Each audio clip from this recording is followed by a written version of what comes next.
Shema Israel, Yahuwah Eloheinu, Yahuwah Ehad. Welcome to the truth. I am Yemi'el ben Yahuda. Happy to be here with you on this Shabbat day, this lovely Shabbat day. Just getting acclimated and getting up. Sorry that I'm running a little bit late.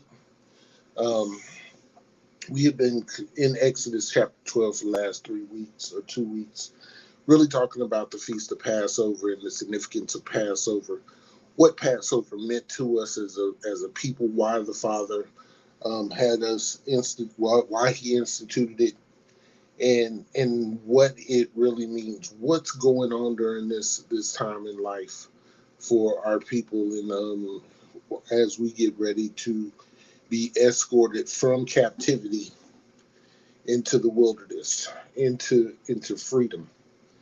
So, good morning, good morning. So, it is amazing. If we just keep up, the story is going to blossom into something that's very beautiful. And I'm trying to put this into a practical application so you can better understand where we're at right now. What's going on right now in not only the United States but throughout the world, to the people that are captive in foreign lands. We've been scattered, we've been dispersed, and one day the Father is going to come and redeem us. And so this story should be one of those stories that we use as a benchmark to lead us into an understanding of how the Father is going to claim us back to Himself and set us back in our land. So I'm about to go and check and see who's coming up live now. My brother Malak is here. I'm about to let Malak into the room. Shabbat Shalom, Maki. Shabbat Shalom, fam. Shabbat Shalom. How you doing? Man, shoot, boy, I'm so glad that your sister woke me up. Because your brother had eaten breakfast this morning and laid down, and boy, I was knocked out. I feel you, man. Yes, like I said, when the Shabbat get here, man, it's just so beautiful to get a rest, man, and especially going through all the foolishness through the week, So yeah, I can relate. Yeah, man. Yeah. So how's everything been with you over that way? Oh, it's been, man, the same old thing, man.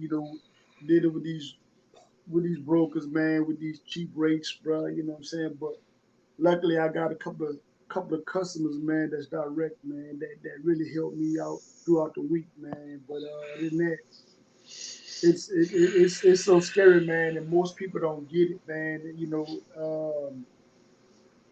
There's a lot of these ports, man, where a lot of stuff come in. Melinda and I was talking about it this morning, bro. Where when those of us that's in trucking, man, we really understand what's going on. A lot of people haven't really felt the brunt of what's going on in the economy yet.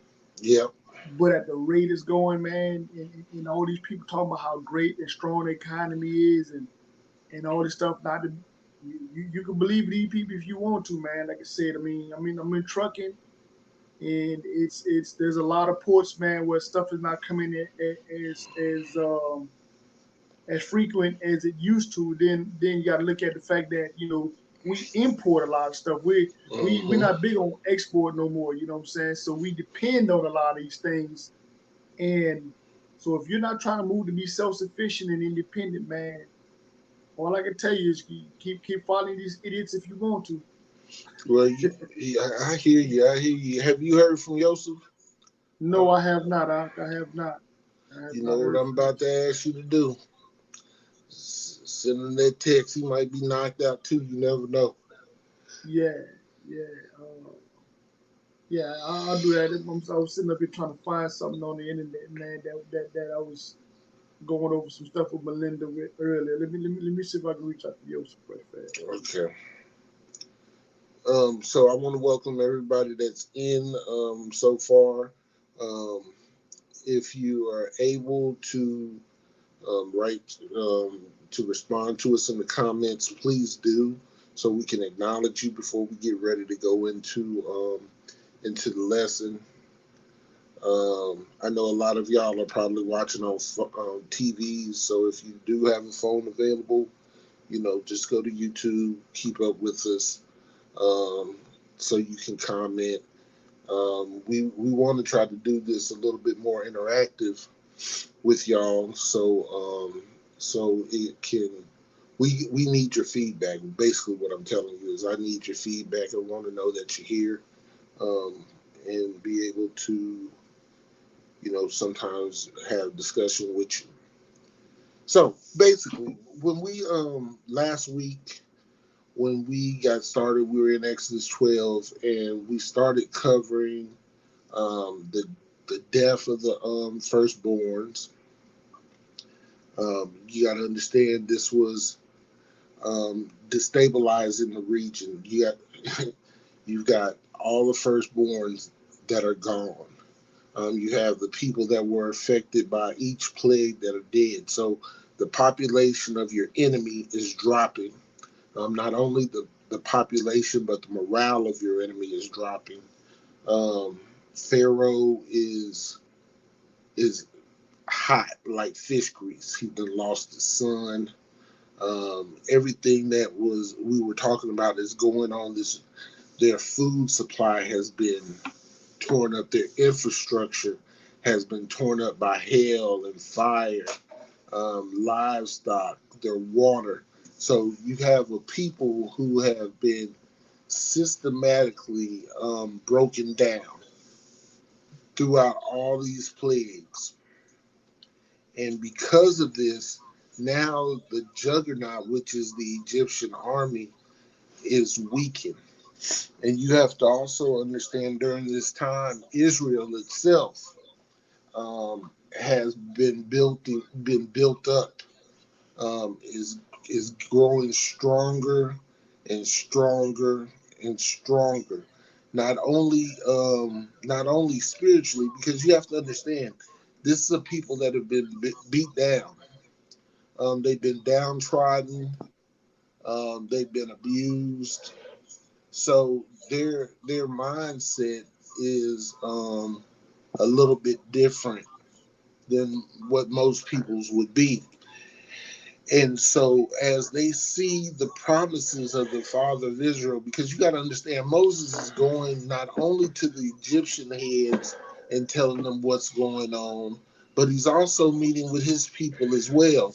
And their morale is beginning to grow. And they're beginning to, how can I say this?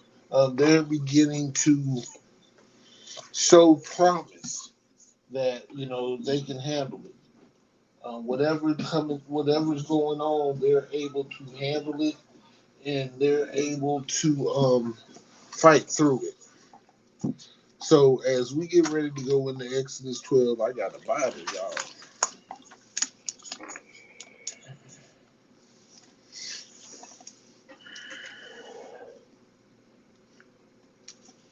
What's up, Yosef? Shabbat shalom, my brother. Shabbat Shabbat shalom, shalom. brother Malak. Shabbat shalom, family. Shabbat shalom, Shabbat shalom. I'm in this hotel room, so y'all gotta understand, my setup's a little bit different right now. No, she didn't put me out. It's our anniversary, so we've been it's our 16th anniversary. She ain't put me out. We just relocated for the weekend. Cool. It was good y'all out, man. Good y'all getting out and having some me time, having some time with the to reflect on the blessing of the Most High, you and y'all years of service. Oh, Yeah. thank you, Happy anniversary. Toda.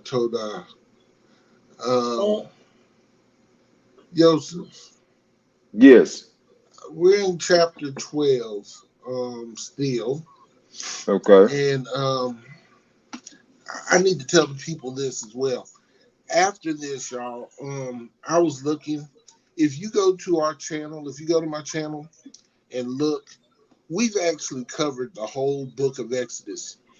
Um, we've actually covered the majority of this book. And I want y'all to go back. And if you're lost on anything or if you're starting to reread Exodus, we did a real good job the last time we covered this book. But there's some things that the Father wants us to bring out a little bit differently. So I'm doing that. But I want y'all to understand after we finish this lesson, we're heading somewhere else. I just want y'all to know this so that, we're not going to continue to go on in Exodus. We're going to go somewhere else because all of Exodus has been covered.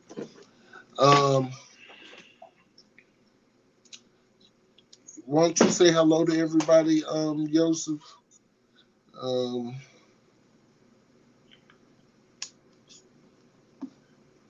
Shabbat Shalom, family. This is Brother Yosef from the Awakening Remnant Coalition, Dallas.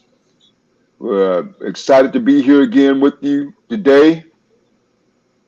Looking forward to a great lesson. And it's great to see everyone. Great to be on with everyone. Great to be in the virtual world with everyone today. Hallelujah. Okay. Yeah, maybe before I got a request before we start, if you don't mind. Okay, what's that? Joseph, do me a favor. Do you have your tablet with you? No, what do you need? I wanted you to, if you can, I wanted you to pull up Geneva Convention articles. Geneva Conventions articles. This is the reason why I'm asking for this request. Talk to him. Because going through Torah, again, we promised the people that we were going to make this functional in their lives. So I want to paint this picture of how the adversary understands things, and even though, because again, like Yemi said, we've been going through Exodus for a few weeks now. And I truly, just again, not that I know everybody and their feelings and their hearts and their minds, this is not that. But according to the scripture, oppression have made our people lazy. We have made us lazy. Right. And not only lazy as for this in our ways of worship, but also in the ways of our understanding in how serious matters are in our condition. Now, and I'm gonna piece this puzzle together along with Yemi's lesson today. And if this doesn't give our people a reality check, then they really just don't want to open their eyes. They really just don't want to open their eyes. And the other part that I want you to get is called a Caesarean treaty. You should find it in the Black's Law Dictionary. It's a Caesarean treaty. Get Geneva Convention articles and Caesarean treaty, because while they're on the battlefield, we're the only people on the playground thinking that the playground is a battlefield.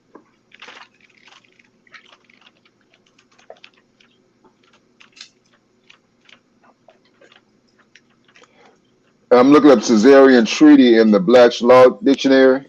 Yes, sir.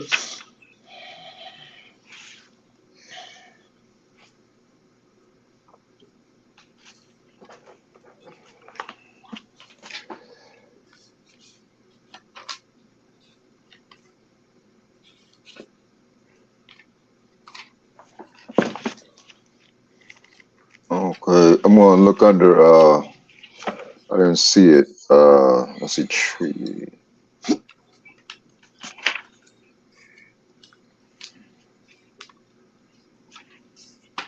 Okay. If not, I I don't may. see it. You don't see it? I Okay. don't see it on the treaty. It Uh, should be at the what would you say? I didn't see it. I looked at the treaty and I didn't see it there, and I don't see anything for Caesarian. Okay. Well, And if not, I can find it. You may have a different edition than mine. Um, I had it the other day, but I was looking at some other stuff for somebody, so I kind of. But I know it's in. Matter of fact, look as I turn the page. There it is, right there. Caesarean. What Okay, page number? it's mine is going to be on the okay, page. Is okay, 12 98 okay. I was 1250. looking for the wrong. My spelling was off. Okay, no, that's all right. And also, like I said, with that, because again, all these documentations is very important because this is going to tell you how the covenant between us and the Most High, and then the covenant between us and a. Just read the definitions. Just go ahead and read the definition. Just read the first. I will get ahead. I don't want to get ahead. Go ahead. Uh,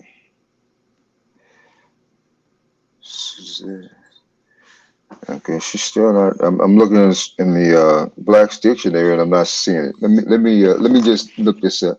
Suzerain treaty. I've got Suzerain treaty in the. Let's see here. Isn't that spelled with a what's It's Caesarian spelled with? SSU. Uh-huh. SUZERAIN.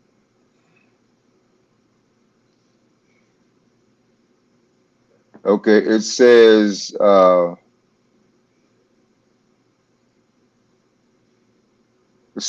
the Near East, the ancient Near East had a widespread type of covenant known as Suzerain vassal treaty. Come on now. Come on now. In these treaties, the suzerain or superior ruler promised blessings for loyalty and obedience, and Uh, cursings for rebellion. come on now. We can find archaeological evidence of these treaties in modern day Turkey, which was once home to the Hittite Empire. Mm. Yah speaks to humanity in terms we can understand. If he were to speak in heavenly terms, we most likely would not understand. So he speaks to us in earthly terms. It says Yah uses this same treaty structure when he makes a covenant with Israel because they will Come on. understand it. Come on now. Come on now. Come on now. Let me make it simple and plain for the people. A Caesarean treaty is a treaty with a higher power to an inferior one. In other words, they're not of equal status. So Right. this is the Most High, his treaty between his people, or the king between his people or his servants, right? Per Mm-hmm. se. Or stronger nation to weaker nation. Come on now, Yemi. Come on now. Stronger nation to a weaker nation. So now, what we have is what Yemi is going over in the book of Exodus. We have a Caesarean treaty. Is it beginning to make sense, everybody? So not only is there a treaty between the Most High and Israel, but there's also a treaty between Egypt and us.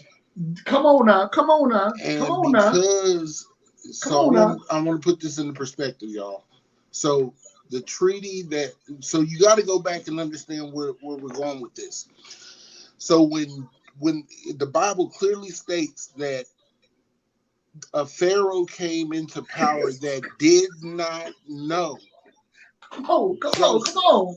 Come on. Okay, so when you read that, and I think that's Exodus 12. I don't know if that's Exodus 12. I think it might be 7. Might be Exodus 7. But when it talks about the Pharaoh coming into power that did not know Joseph, Yes. he did not acknowledge the treaty that was set between Yes. Egypt and Israel. Yes. So when he Yes. started to implement these hardships on Israel, he was breaking the treaty. That's right. So That's in right. breaking the treaty, Yah acted. That's right. Now, I want y'all to understand the importance of this because as Pharaoh intensified his hate on Israel, Yah intensified the punishments Mm-hmm. on Egypt, Mm-hmm. all while sheltering and protecting Israel. That's right. That's right.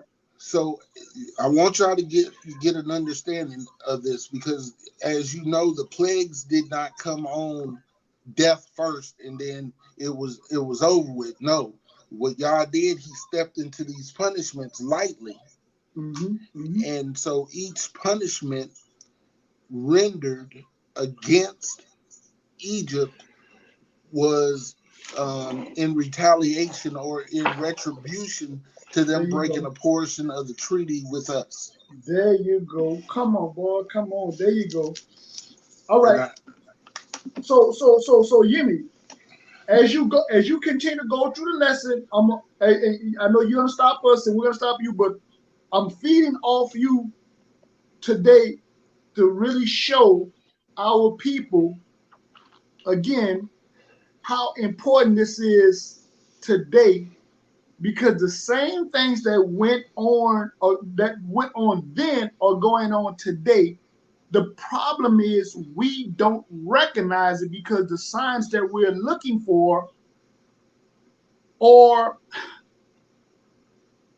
how can I say it? I want to say it. Give me the word I'm looking for. We're, we're, we're looking in the wrong direction. In other right. words, we're looking in the wrong direction. Make So, no mistake, what's going on in the world today is about you. You can make it about Russia, the United States, China. If you don't realize that you are at the center of this, then you don't understand what's going on. you're the currency. To be honest with y'all are the currency that they're arguing about. Don't let nobody fool you. This Let, this whole we are the keys to everything that's really going on right now. can I put this in perspective for them? Yes, sir. Yeah, go ahead. That's by all means. That's what we got to do. We got to put it in perspective. By all means. We always talk about fiat currency and how fiat currency is really money that's backed by nothing. But in all actuality, when you look at the United States, fiat currency is actually backed by its labor force. That's right. As That's we right. create and make things, we make America and Britain and all these other places more and more powerful because we're able to export goods. That's what we do. That's what gave the dollar its standing and made the dollar strong. Now, what the world is doing now is saying we can't allow Egypt and the other places, America and all the other places that have these Hebrews in there as slaves to use that currency anymore. What they're going to have to do is use another form of currency, one based on resources given by the Father, by the land. Yes. Yes. And so now this is where the hardship comes in because we don't make nothing. I mean, we don't have any resources. We squandered all of our natural resources, and the only thing that we have is the people Okay. to build on. Hold up. Yeah, let me even simplify it even more so for everybody.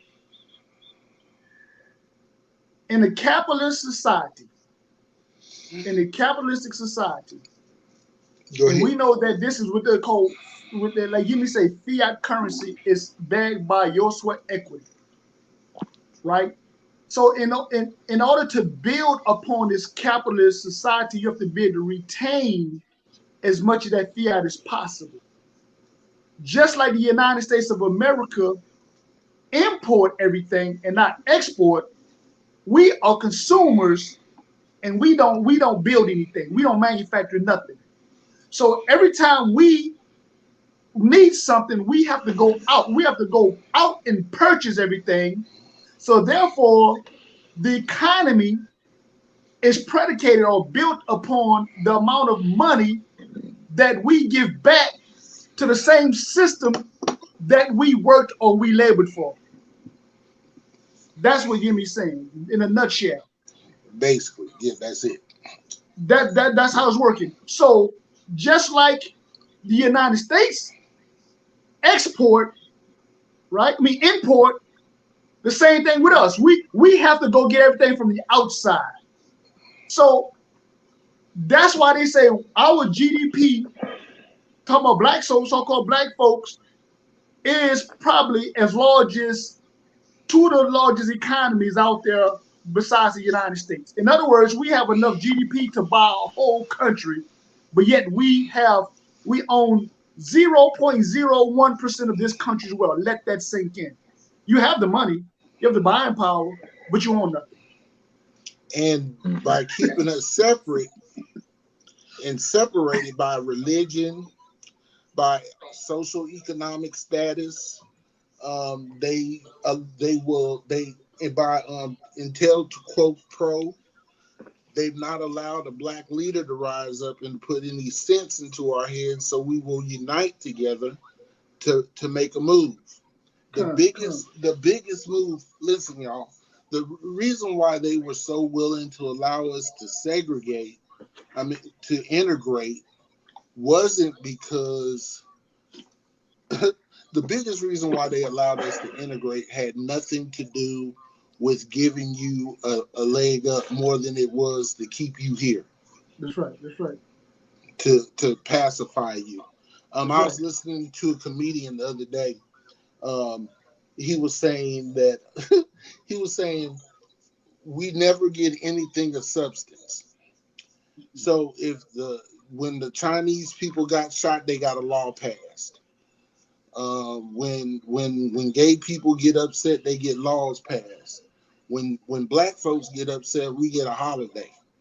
Right. Nothing, or a mural or something like that. Nothing of substance. And so the father's getting upset with this. Problem is we haven't united and cried out. Right. And this is the understanding of why there's only going to be a remnant. Even inside of this awakening, there's factions and there's separation. We can't all come together and agree on something. It's so disheveled and so separated. There's so many ideologies passed around that we can't get on one note because nobody is really going by the book. This is why we try to teach you scripture, so that you can understand what you need to do. I talked to Sister Vale this week, and she asked me a question about the lunar Sabbath. And I told her how you cussed me out, Chauncey. I told her how you cussed me out when I first came in this truth and I started going to the lunar Sabbath, and you cussed me out and took me to Genesis and pointed and said, "What does the Bible say? What does the book say?" And I never asked you about the lunar Sabbath no more.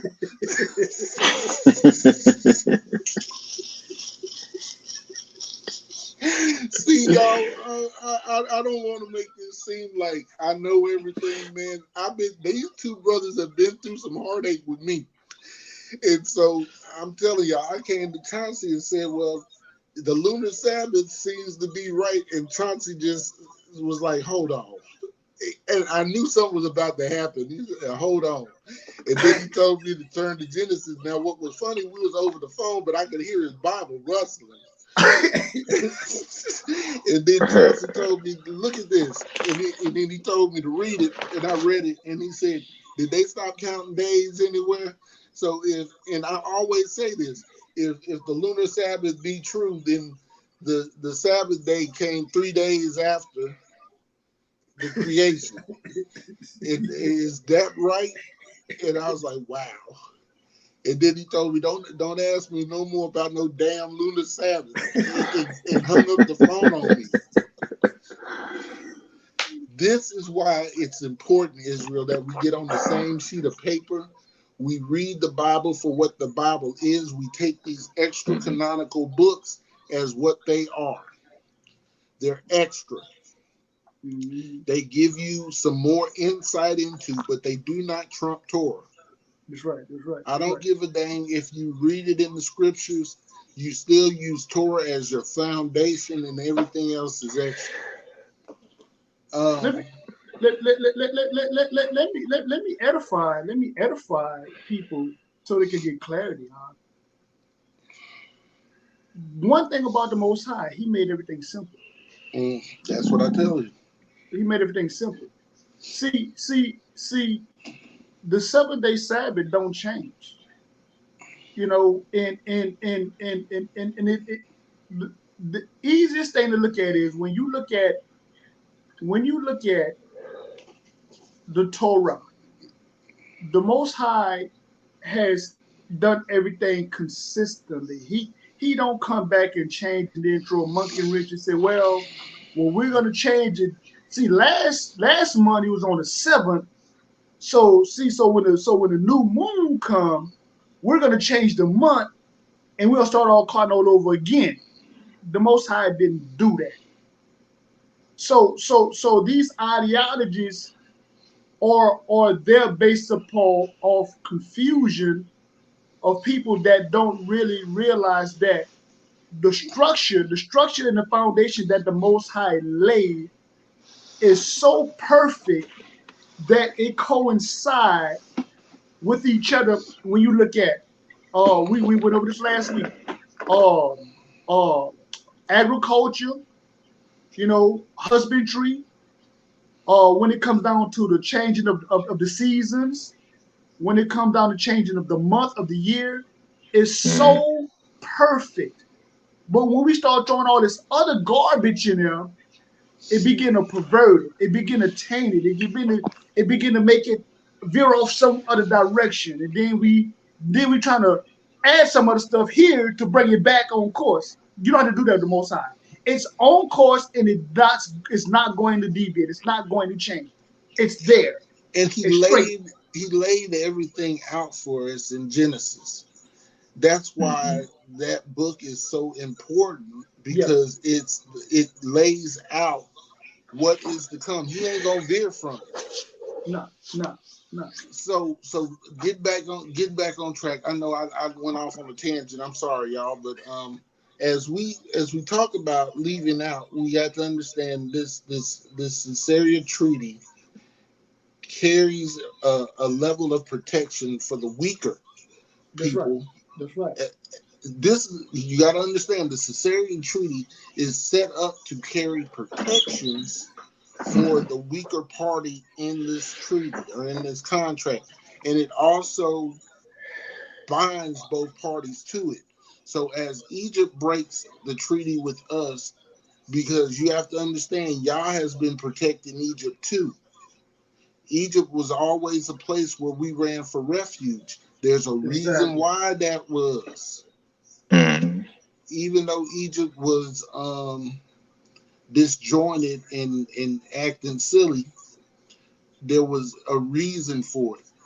This same treaty, in our law, it tells us that you should do no wrong to a stranger. If a stranger comes to you and is sick, or is in need, you take care of them, and you don't exploit them or treat them bad, and then you send them on their way. We get this because we have sojourned into many different lands, and we have been the stranger. Now I want you to understand this. As we look at our situation now, we have sojourned into a land that is not our own. We've been carried into this land that is not our own. Even though we have been placed in a position of slaves, there are still protections under the law. And Yah is judging this nation according to the protections under the law. So when the church tells you that you throw away Torah, you not only are you throwing away your salvation, but you're throwing away your protections under law or under his instruction. To get rid of this means that you're getting rid of not only your exit plan, but you're getting rid of the plan that protects you during your captivity. Exactly. 100.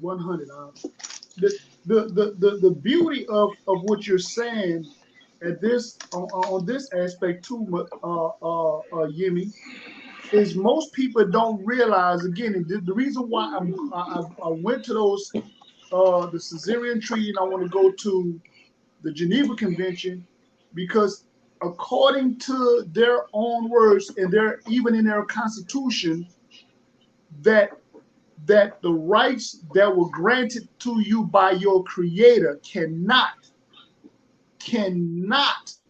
be taken away from you. The rights, this is in there. This is in the preamble of the Constitution. The Constitution is a treaty. You have to understand this. Again, these things work they work simultaneously. They work together. And the problem with our people is we're taking the Torah and we're making it religion. This has nothing to do with religion. This is about law. This is about instructions. This is about trust. This is about covenant. This is about contract. Take the feelings out. Take the religion out. Take your belief out. It doesn't matter what you believe. It's what's documented. It's which. This is why we had the saying. Everybody heard this word, this phrase before. My word is bond. So even the word that you tell a person, if you let something utter out of your mouth, what does Torah say? Let your yeas be your yeas, and let your nays be your nays. Do not swear on anything on heaven or on earth. We have to understand where these people get this from. They get this from us because this is Torah. This is law. This was going on, Joseph. What nation that was, you said, in the beginning of the Caesarean Trust Treaty? Let me go back.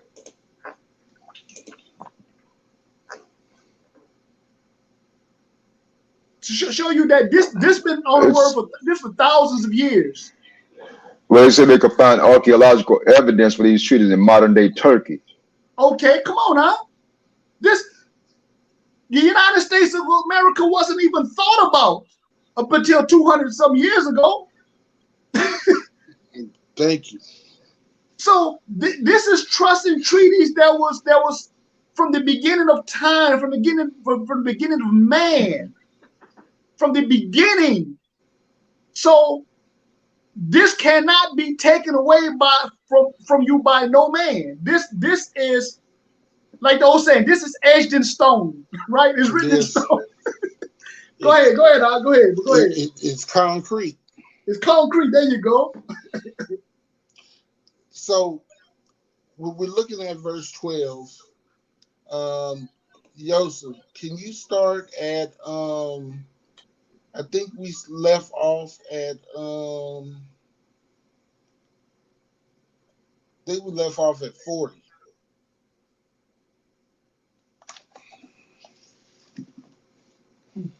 Chapter 12, verse 40. Yes. Okay, Exodus chapter 12, verse 40. Now the sojourning of the children of Israel who dwelt in Egypt was 430 years. And it came to pass at the end of the 430 years, even the selfsame day, it came to pass that all of the hosts of Yahweh went out from the land of Egypt. It is a night to be much observed unto Yahweh for bringing them out of the land of Egypt. This is that night of Yahweh to be observed of all the children of Israel and their generations. And Yahweh said to Moses, this is the ordinance of the Passover. There shall no stranger eat thereof, but every man's servant that is bought for money, when thou hast circumcised him, then he shall eat thereof. Hold A on, hold foreigner on, and a hold on. hired servant shall Finish reading that last part. a foreigner and a hired servant shall not eat thereof. Okay, here we go. This meal was not for the foreigner.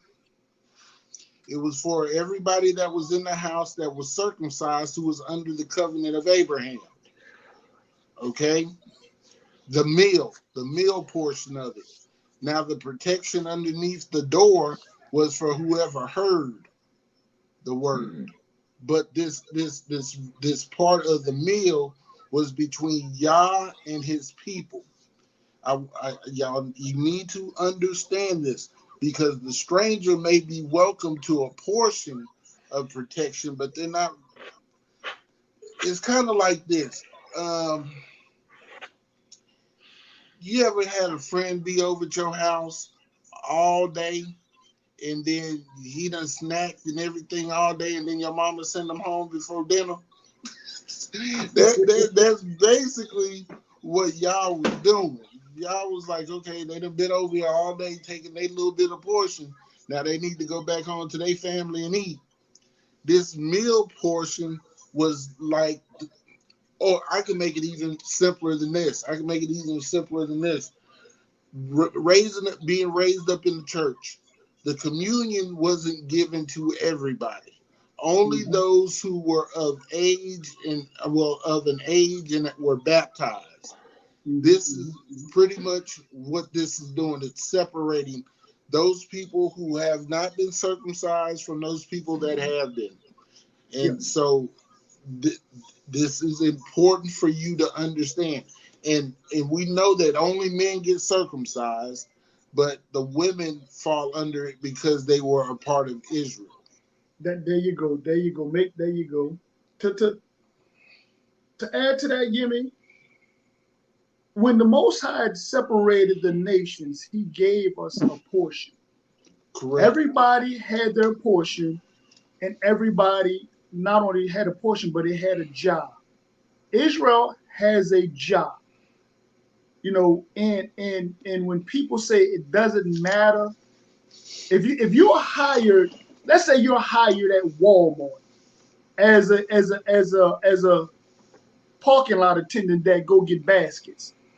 When you get hired to go get baskets in the parking lot attendant, you're not going to go in the manager's office and say, well, I got hired to do this, but I want to be a manager today, or or you're in the electronic department, you know, and you're trying to sell TVs and stuff like that, and you don't know nothing about circuitry or nothing like that, so we have to get out of this mindset about it doesn't matter.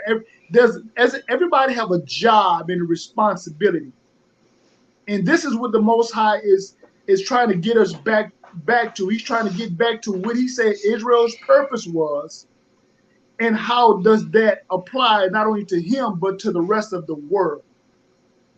And this is important. So as Malak finishes explaining this, we are the high priest. And as we go into the law, we're the priestly class.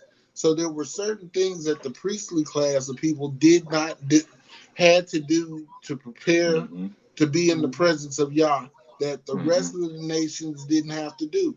There That's right. were certain things that the Levites did when you go further on that you'll see that we didn't do Mm-hmm. that the other tribes didn't have to do because the Mm-hmm. Levites' responsibility was to the temple or That's to right. the inner portion of the house.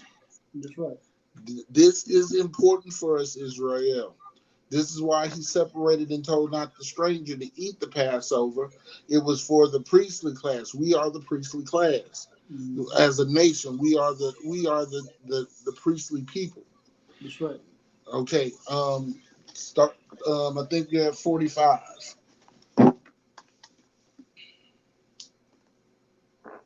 We're at 46. Sorry.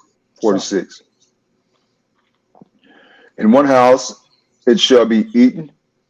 Thou shalt not carry forth out of the flesh abroad out of the house, neither shalt ye break a bone thereof. All the congregation of Israel shall keep it. When a stranger shall sojourn with thee, and will keep the Passover to Yahweh, let all his males be circumcised, and then let him come near and keep it. And he shall be as one that is born in the land, for Hold no on. uncircumcised. Understand.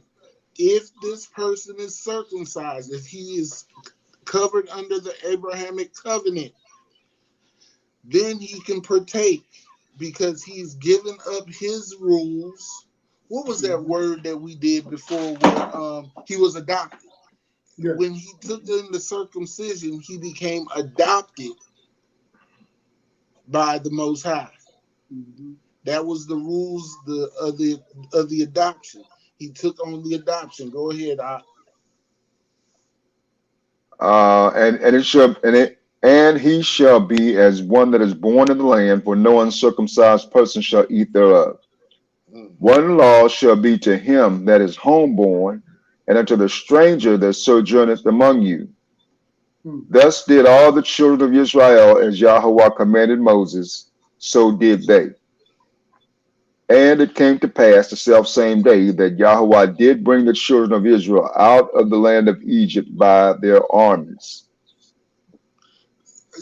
I want y'all to understand the intention of what the Most High said right there. We went over this last week, and I want y'all to understand we weren't no damn slaves. He Well, brought us easy. out as That's right. what we went in as. That's right. We an army. We were the eastern front for the Egyptian army. We left out as an army. We did not leave out. And let me explain this to you. We moved out of Egypt like ants. And everywhere we went, we brought havoc. Okay? You're gonna see later on, or we'll talk about this later on or at another time. We moved as an army because there were lands that we had to take back from people that had stolen our lands as we went. There were Come lands on that now. Abraham had Come on in now. Canaan Come on now. that were promised to him That was promised. that that people moved into while we were Enslaved. Come on. Come enslaved. on. Come on. So Come on now. and if this don't make no sense, just look at the situation today. There You know, are you people go ahead, go ahead, go ahead, go ahead, go ahead, go ahead. there are people in our land as we speak, That's right. occupying our spaces. And when we leave out of here, Man. we got to go back into the land and take our land. Again, but like I said, this is why I was saying, and I wanted the people to know last week. Get that out of your mindset, man. About we're gonna just pray about it. You're going to have to pray fast, and you got to go and kick. Excuse my friend, and kick some ass. You got to pray fast and kick some ass to get your. This was. Do me a favor. Do me a favor, Yosef. Did you find Geneva Convention articles? Yes.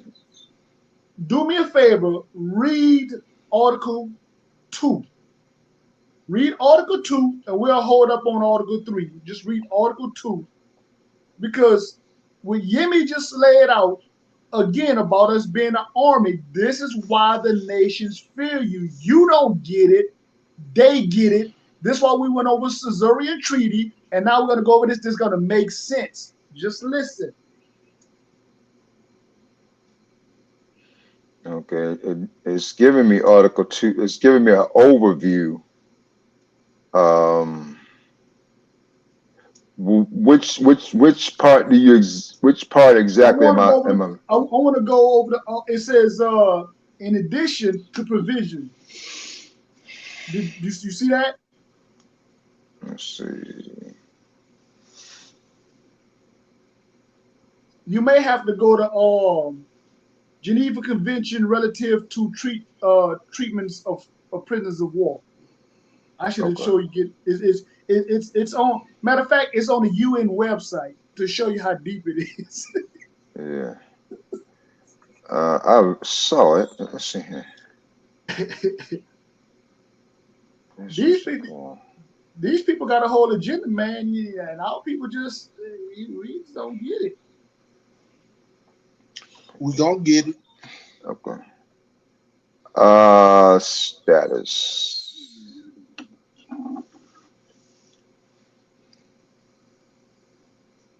Says Geneva Convention relative to treatment of prisoners of war. Is that what you're Yes, talking sir. about? Okay.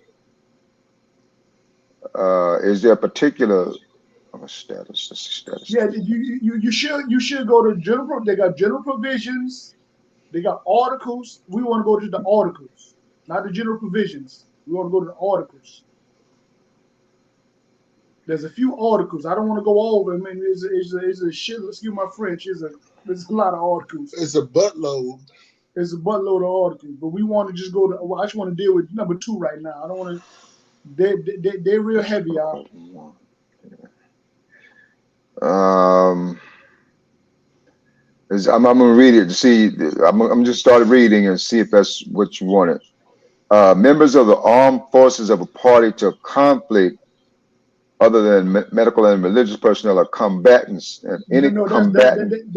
that's going to be an overview of 3. I know 3 and 4, but on like the back of my hand. No, I'll go over it right fast. Let me go over it right fast since I have it. Article 2.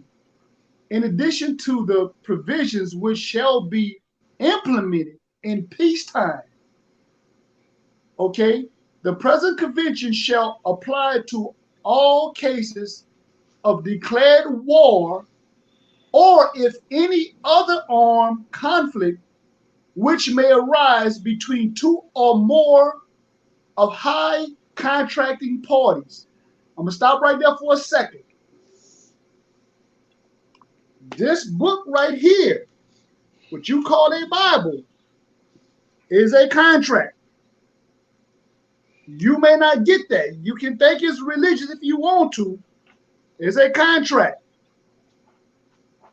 Your birth certificate is a contract. Your social security card is a contract.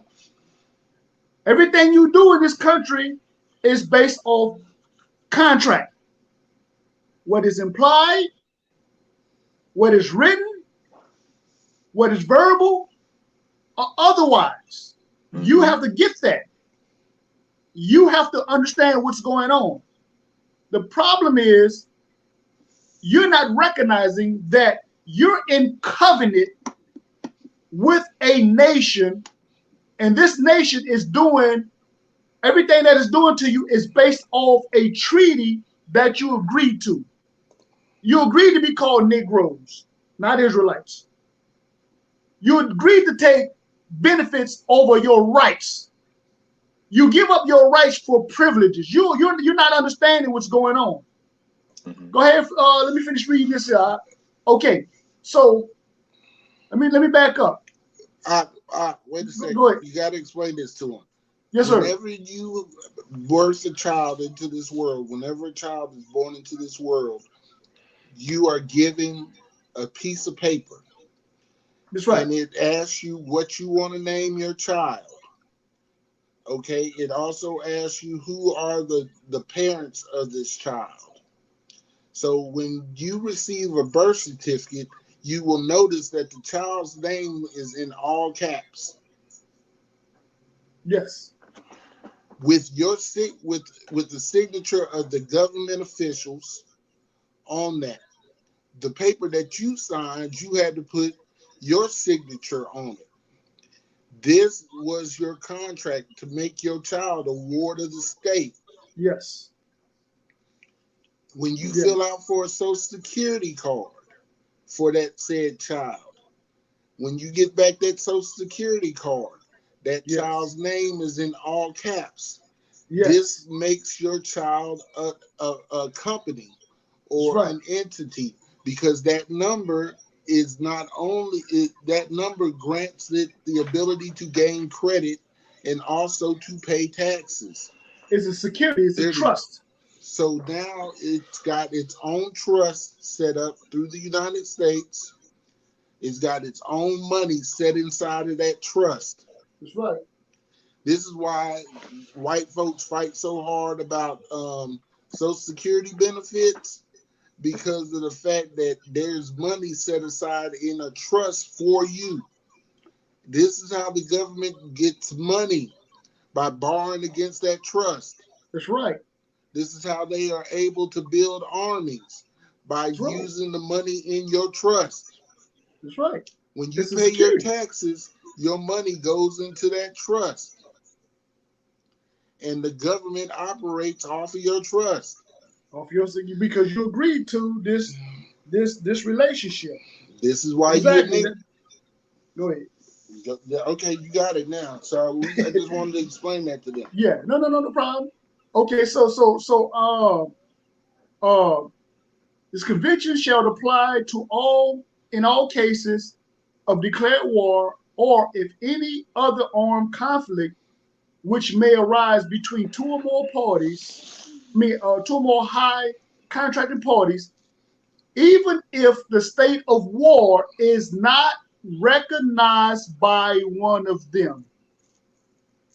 Let that part right there sink in. Even though you don't recognize there's a war, there is one going on. In the military conflict, you want to control the resources, communication, and transportation.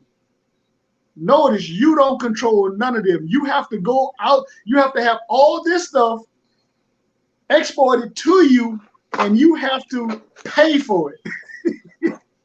But they tell you that you have the right to life, liberty, and the pursuit of happiness, but yet your child is your child, or you, not only your child, but you are a security on the stock exchange, and they're making money off your sweat equity. Gotta understand the game, man. Gotta understand the game. This is why,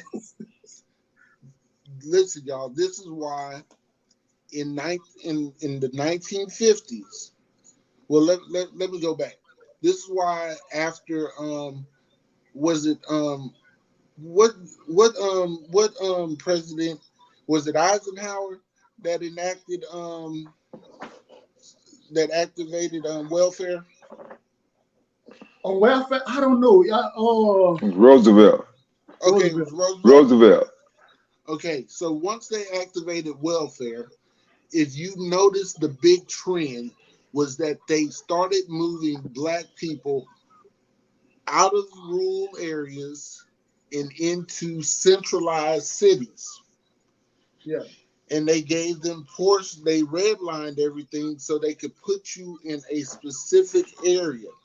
Up until that point, we didn't have our own property, but those that were blessed with their own property had gardens, had livestock, had water on that land. So they had every means of self-sufficiency. Yes. So they did not depend on the government for food, shelter, or for resources. That's right. As infrastructure grew in this country, and they started taking that rural land and buying it, because the government, yes, the population controlled in centers. That's correct, Stefan. As that level of war grew, they pushed you closer into the city centers. This way, they know where their enemies are at. They can quick respond to you if you decide to act a fool. Right. It's hard to act. It's hard to respond to folks when they scatter. So they put you in an area to where they can control you. Yes. Now, they've taken the farmland and they've issued it out to farmers that don't look like you, and they pay them even if they don't grow crops. Yes. It's weird. It's weird about them moving our people into the cities, especially to these high-rise buildings. You know what they call them? Oh, Projects. Projects, so they can watch and see how we destroy each other. That's because it's a project. That's right. So, and it only takes one well-placed bomb to get rid of a project. That's right. You are the control of a social experiment. Yeah, social concepts, right. That's right. And what they have done basically they've separated you from your food supply. They separated you to where you depend on them for water and everything else. Don't think that the power grid ain't set up in such a way that they can cut off power to one area. Oh yeah. Don't think that the water supply is set up in a way that they can't cut the water off to one area. Right. They've shown you how the power grid works. Just don't pay your bill once. And see if they don't cut the power off to one area, your house. Like last month, and April forgot to pay the water bill. Don't think that they won't come out here and cut your water off, and you be ready to take a shower and don't nothing come out of the damn faucet but air. That's right. Look, That's right. and you ever cut on your water and you forgot to pay your bill, and you hear that noise? That doesn't come out but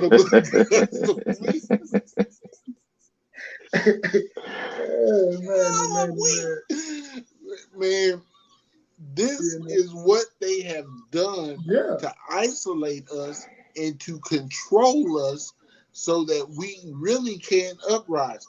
That's right. A lot of us is dependent on this system. And I go back to this movie, The Matrix. In The Matrix, people have become so inept to the system that there is a dependence on it. And when you depend on the system, you quit depending on your higher power. So as the system moves, you move.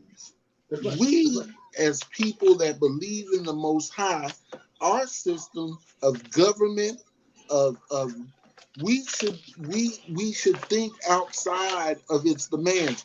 That's why Scripture always tells you that you have a reward, that the Father will supply all your needs according to His riches and glory, because all of this is the Father's and the fullness thereof. That's right. So we access the power while they try to make power. This is why they fear you. Exactly. Because you have access to the power. But we don't operate in it because this is what religion has put us through. You don't need that portion of the scripture. You use this portion of the scripture. You don't need to follow them rules. Is it not funny that close to every holiday that we have as a people, they have a holiday that's similar or somewhere close to it?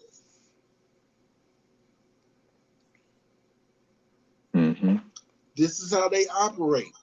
This is why I tell you, when you in church, you ain't worshiping Yah.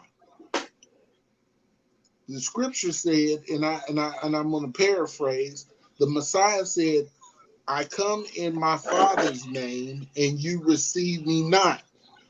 Yes. But one will come in his own name, and what? You'll receive him. Let me think. When the Most High gave the man dominion over everything, I'm gonna make this make sense to you. Do me a favor. I'm about to pull a Chauncey. Me and April talked about this morning. I already know where you about to go.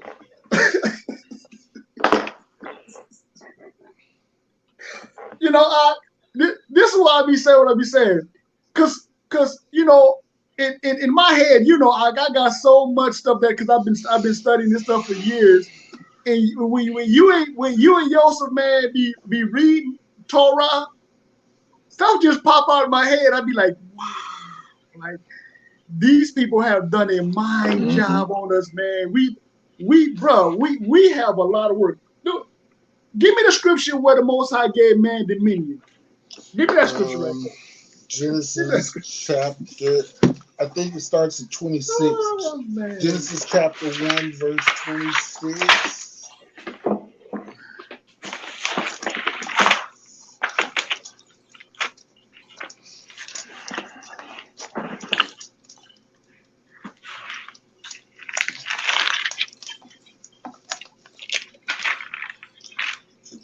Then let us make man in our image, and then according to our likeness, and let him have dominion over the fish of the sea, the birds of the air, the over the cattle, over all the Okay. over all the earth, and everything that creepeth, and every creeping thing in the earth. The Most High gave man dominion over everything on land, everything in the air, and everything in the water. Do anybody see it? That's what they want from you. The Most High gave us dominion over everything. And these people use these acronyms in front of our face, man. I'm gonna show y'all something. I don't see if y'all see it. Can y'all see that? Law. Land, air, and water. Oh no, come on, man. Come on. Land, air, water. He gave you dominion, and this man got dominion over everything over you. That's Torah. That's law. That's covenant. That's trust. Woo, man, oh man, oh man, oh man, oh man. Man, come on. He has put us in a position where we have compromised our relationship with Father. Excuse me. Bless you. We have compromised our relationship with our power with the Father, so that we can gain subsidies or protection by man. Mm-hmm. The Father is going to liberate us from that to where we need to depend on him, and we're going to go out of this land in armies just like we did before. That's why he sent us back to Egypt again in ships. Right. He sent us back, and this is why this captivity has been even harsher than the last captivity. Understand this, we were in Egypt for the first time for 430 years, but only about 178 of those years were spent in servitude. We had run of the country for the years prior to the people that did not know Joseph. We were equal partners under protection of law. It wasn't until the Pharaoh that did not recognize the law made between Joseph and the Pharaohs came in and subjected us to harsh treatment. We have always been slaves or treated as slaves in this country. From the time they captured you to the time that they put you in that ship to this day. You may walk around this country like a prisoner without bounds or without gates, but there's only so far you can go. This is why they have really, this country is nothing but a big jail. It's almost like what Australia was to Britain. This is what the United States is. We are enslaved. We just pay our own bills. They give us the resources or what they think we deserve, a livable wage, or what we deserve according to our skills. We pay, but we can't go nowhere. Yemi'el. Talk to me. Yemi'el. I tell you, for 1 second, this is what we're gonna do, family. Let's remove the word slave. Let's use the word infant or child. You know what I'm going at? Do you know where I'm going at, Joseph? Mm-hmm. Find me the scripture that a child is no more than a servant or slave. Give me that scripture.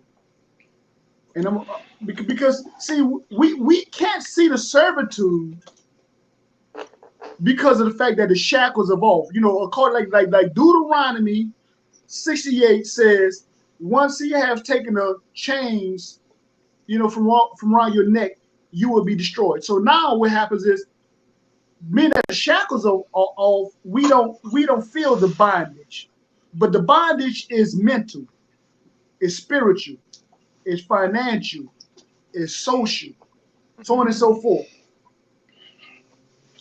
And I want to make this make sense.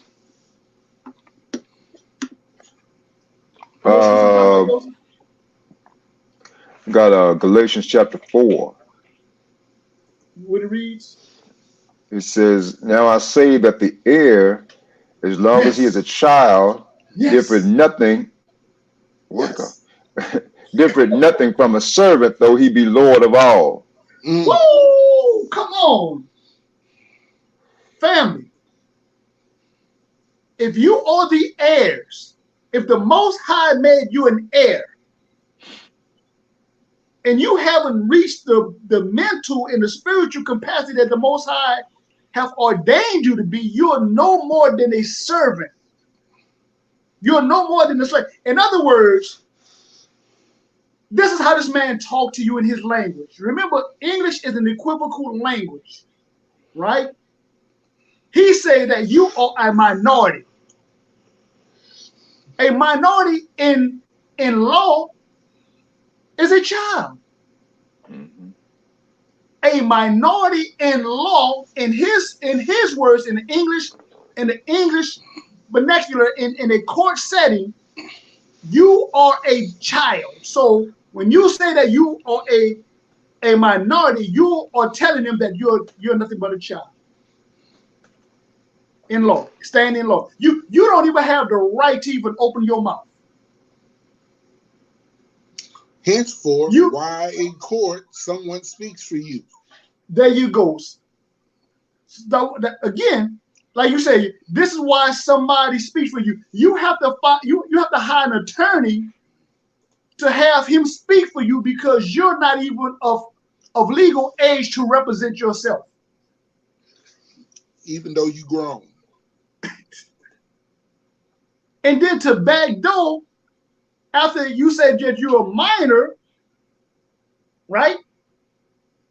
You present yourself in a colorable court saying that you are an African American, which is a corporate fiction, or you're colored, which has no standing in law. It's not a nation. Classified as a minority. So that's our stated when we classify ourselves in this way, or allow ourselves to be classified in this way, we are not only a minor, but we are a minority. And a minority, the ITY suffix talks about, that's your condition, that's your stated condition. Yes. Yes. And the Most High gave you a nationality. He gave you what's the word I'm looking for? Help me out. He gave you status. Mm-hmm. He gave you a status. This man takes, and then you go into covenant with him by, again, when we look at the contracts, right? Remember we said earlier, everything you do is based upon contract. Mm-hmm. You agreed to the status according to what he said that you are, not what the Most High said that you are. Do you see why? Do you see why now those people that are understanding and waking up and realizing that Torah is law, Torah is covenant, Torah is contract, and it has a legal standing that's superior to this man's contract? Why he's telling you now he want to call you a what do you call it, a terrorist group, or what do you call it? This is why. Because he don't need you to be in your proper status. You are a threat to his national security. You are considered to be a cult or a terrorist group. We ain't attacked nobody. Nobody. You're And correcting. This is the part of correcting your status by you standing and you taking your oath with you and your power, not some other man. You have that right. Again, according to their own documents, you have the right to a nationality. But then when you claim that nationality, it's a problem. You find it weird? You find that weird? You find it funny? we are the only people, once again, in the world that don't have a nationality and don't have a nation to go to as a home. This is not by coincidence. Nah. Even the Ashkenazim, in their name, tells you where they're from.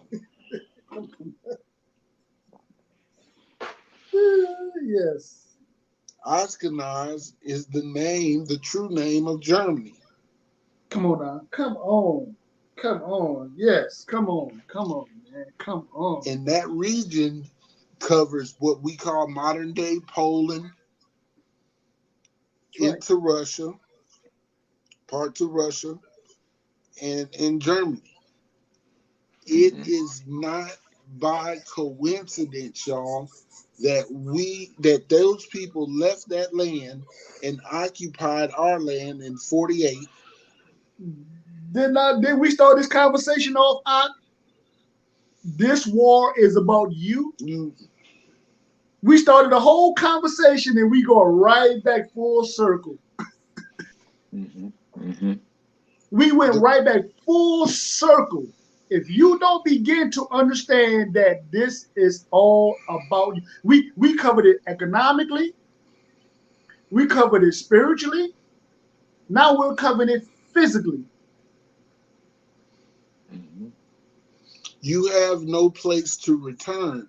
They did this for a reason, to keep you where you're at. Y'all did this for a reason, man. Y'all, I'm gonna tell y'all, let me just put this into perspective so y'all can understand this. There is a reason why we don't have access to the land. First of all, I want to go back to Genesis chapter 3. And I'm going to cover something real quick. When Adam sinned against the Most High, his punishment was exile. That's right. That's right. That was part of his punishment. He was taken out of the garden, and an angel was placed there to guard and protect the entry to the garden, so that we would not receive. Look, Adam's biggest sin was that in his fallen state, he could not gain access to the tree of life, or he would continue to be in his fallen state perpetually. Henceforth, while we were put out of the land, do you understand that the temple is a direct replica of what the Garden of Eden was? That's why he gave it dimensions.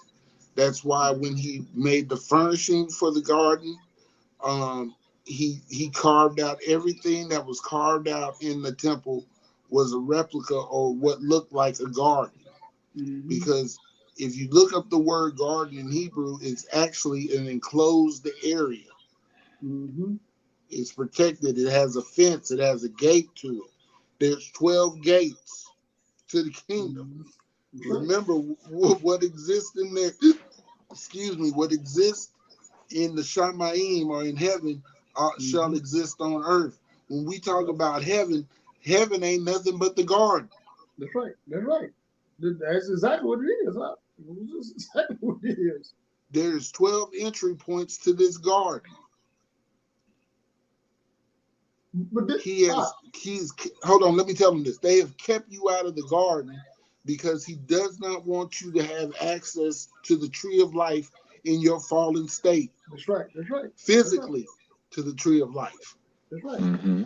Mm-hmm. That's right. That's correct. Okay, what was you about to say? No, I was just about to go along with what you were saying, like the similarities, man. See, this is why we said early, the Most High is simple. He everything he does, what the word is, he does it repetitively. Secularly. He every no Secular. matter, yeah, you can find in any given state, you can find something, whether it's in nature, whether it's in the course of your everyday life, whether it's dealing with something spiritual, you can find a similarity. The Most High lays things out where you can be familiar with it. It will not be foreign to you. It will be foreign to those that are not connected to it, but those that like the illustration Yemi just gave about the garden in heaven. The same thing would apply to you as being in husbandry. You know what I'm saying? You be in the gardens, right? Mm-hmm. Taking care of the garden, right? So Adam would have to be a gardener. He would be a priest, right? Adam would be a king. He would be more than just a king. He would be a husband. He would be an heir. So all these things were connected where they would be familiar to us. So if when you take and you take us out of our normal state of being, or a thing that was familiar to us, Mm-hmm. and you replace it with religion or paganism, adultery, you know what I'm saying, or whatever, those things are confusion. The Most High made it simple. That way you can, even when the Messiah spoke, he spoke in these parables. That way they would understand, because it would be relative to the way they would live. So yeah, that's right on point. You mean? I mean, I mean, that was perfect, Mm-hmm. perfect. Mm-hmm. We're gonna get ready to close out for the day. But what I really want y'all to understand is this. Like Malak said, nothing's new under the sun. We're in a condition right now to where he is preparing us to go back home as a people and as a nation. Um, I keep telling y'all, spread this word, because there are people that need to come into the truth. Their biggest fear nowadays, if you turn to Fox News and you listen to Fox News, it ain't really about Republican and Democrat. Now their big thing is woke culture. This woke culture. They Mm-hmm. they fear you waking up to the truth. Mm-hmm. This Mm-hmm. is why they're taking stuff about you being a slave out of the books when they teach your children. They're rewriting, trying to rewrite the narrative. So when we do rise up, or to prevent us from rising up, they realize what triggers they've been wrestling with. Look, I heard this comedian say this. If you go back to the civil rights movement and you look at those pictures, there are still black folks that are still alive that were in those pictures. That's right. We're the white folks. That's right. That's all I'm gonna tell you. They don't want their history documented because they don't want to be accountable for the atrocities That's right. that they have caused you, That's right. because they know eventually they are going to have to pay for their atrocities. This is not a matter of black and white. This is just a matter of truth. Justice. There Right. is an oppressed and there is an oppressor. And what has happened is those that have oppressed have benefited from them oppressing us as a people. They don't want this to get out. Family. It has nothing to do with black or white. It has nothing to do with none of that at all. This has to do with right and wrong. Mm-hmm. And the way any civilized society operates is when you do wrong, you have to repair the damages. It's called restitution. But when you have a people, now to show you the irony,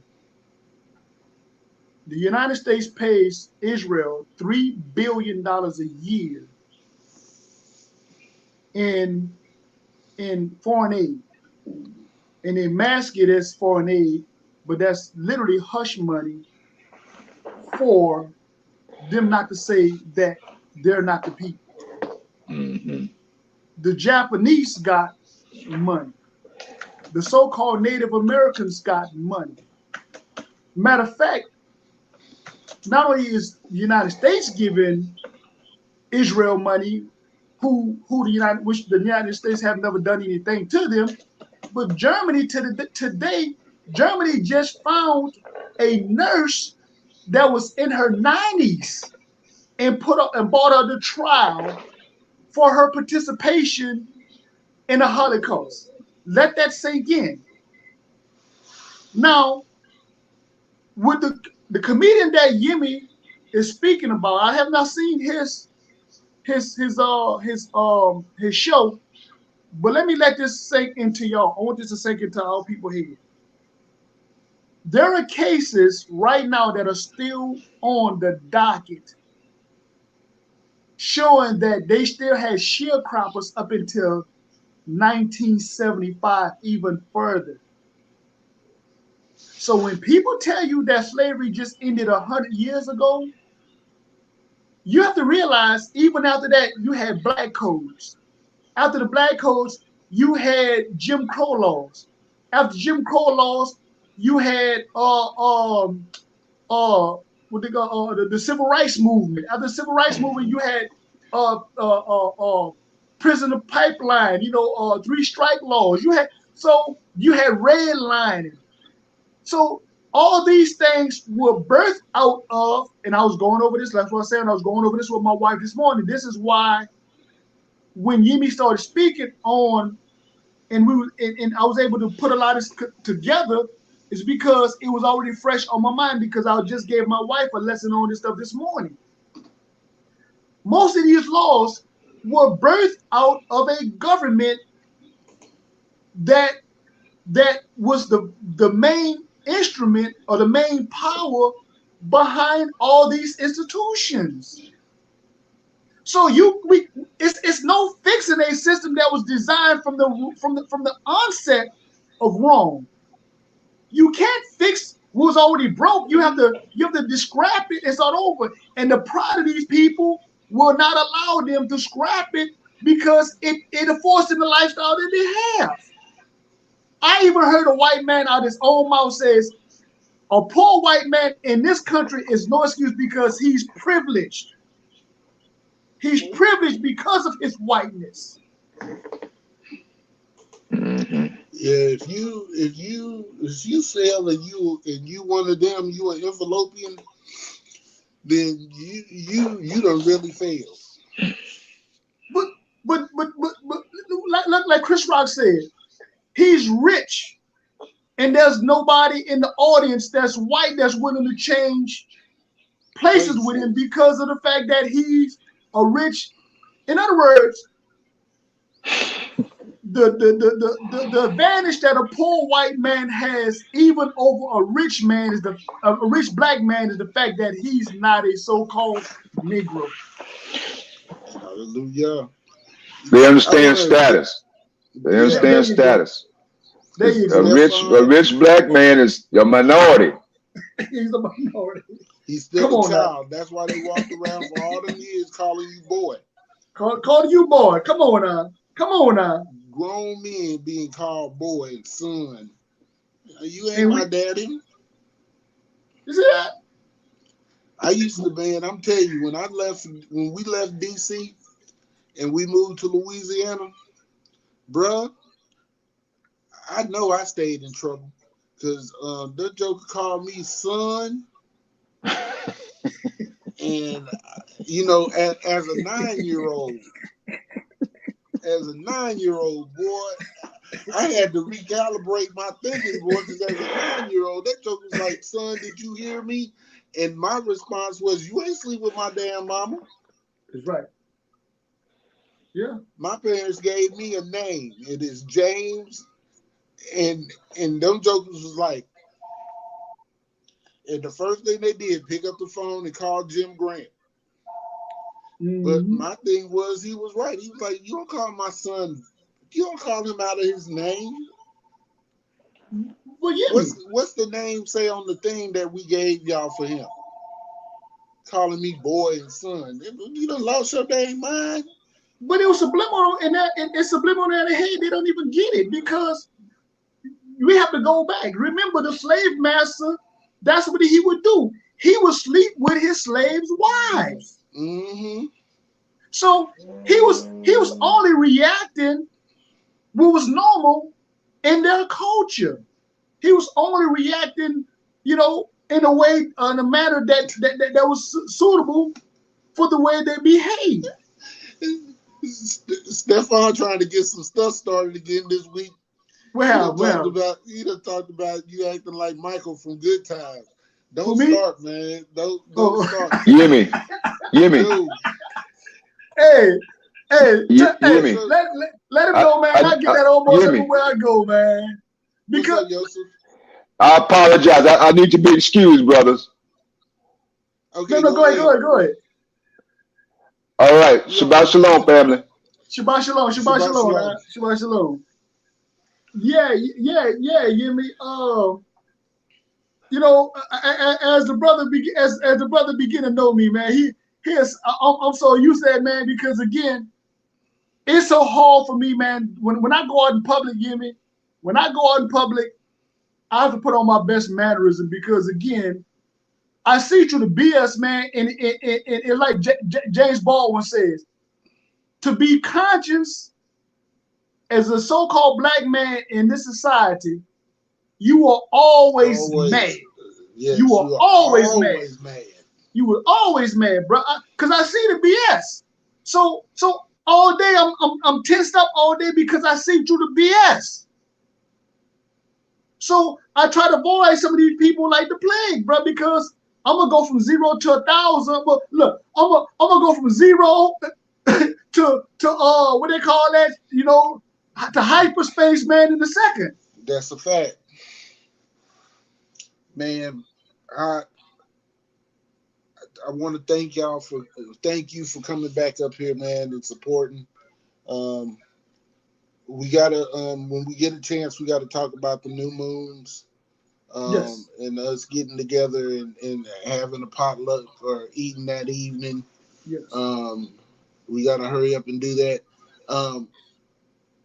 Some people have brought to my attention some things. Sister Vale brought up the lunar Sabbath. We already covered that. Yes.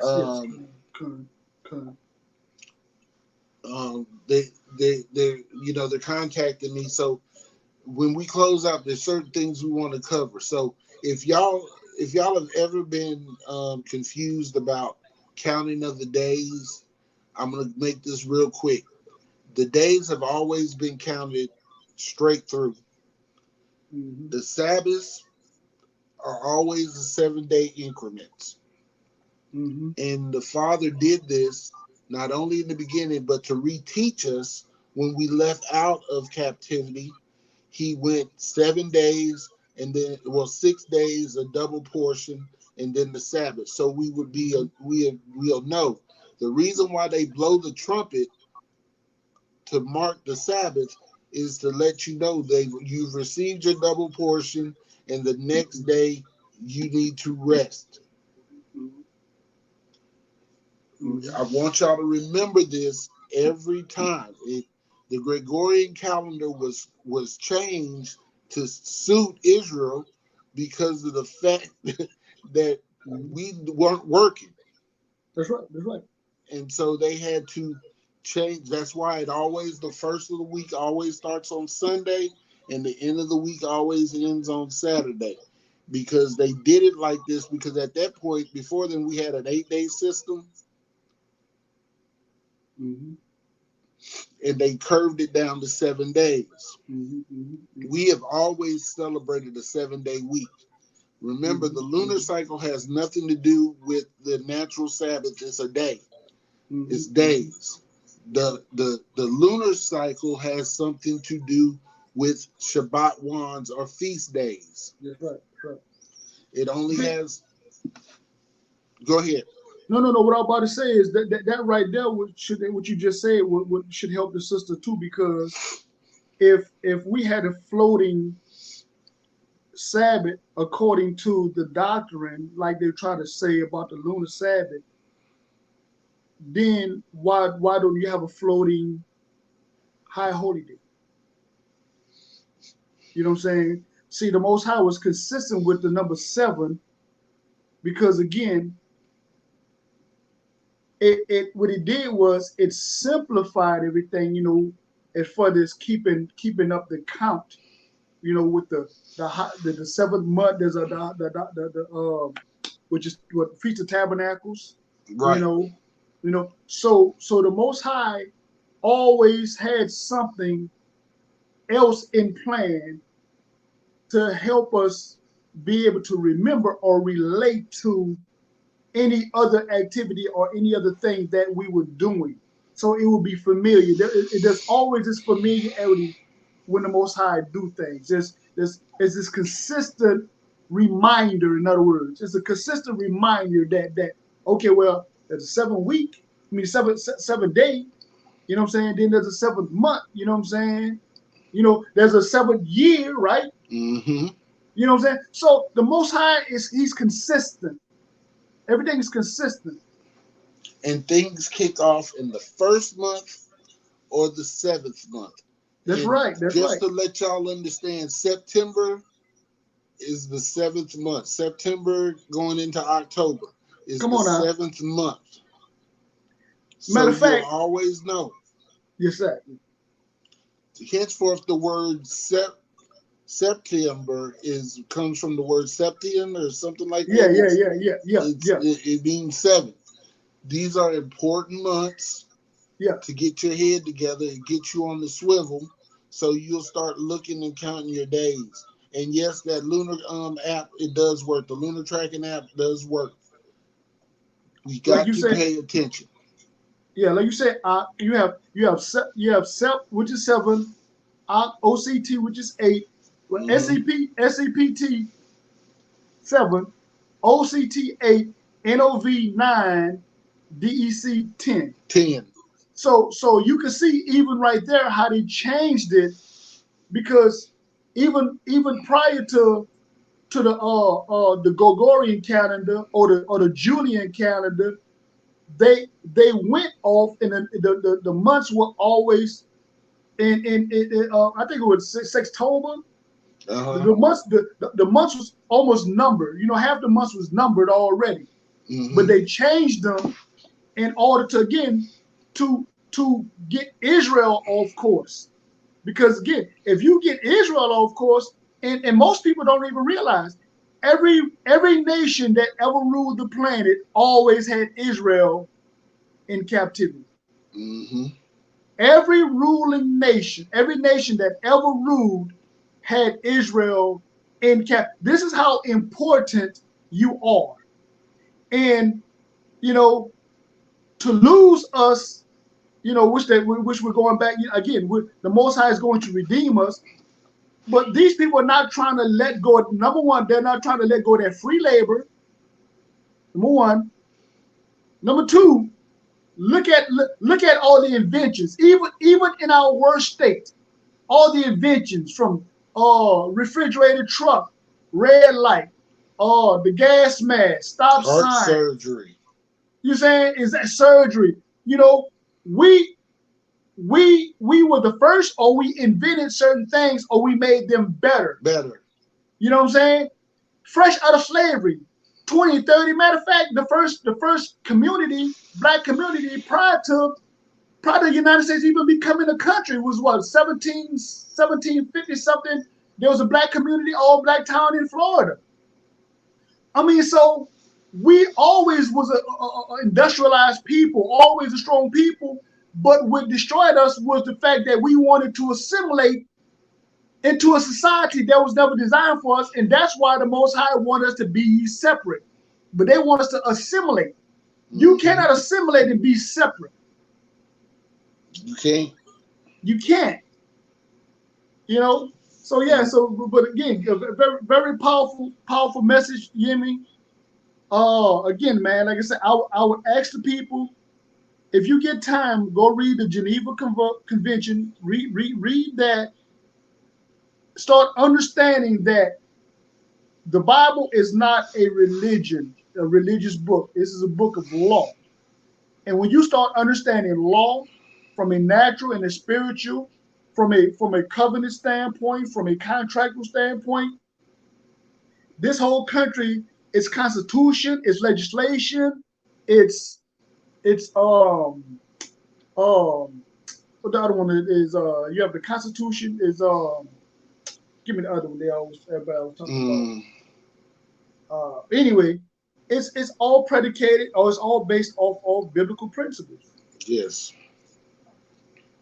But again, thanks for the lesson, man. Very good message. You're welcome, man. I'm about to go back and get in this bed, and y'all take care of yourselves. We love you. Once again, Shema Israel, Yahweh Eloheinu, Yahweh Echad, and y'all enjoy the rest of your Shabbat.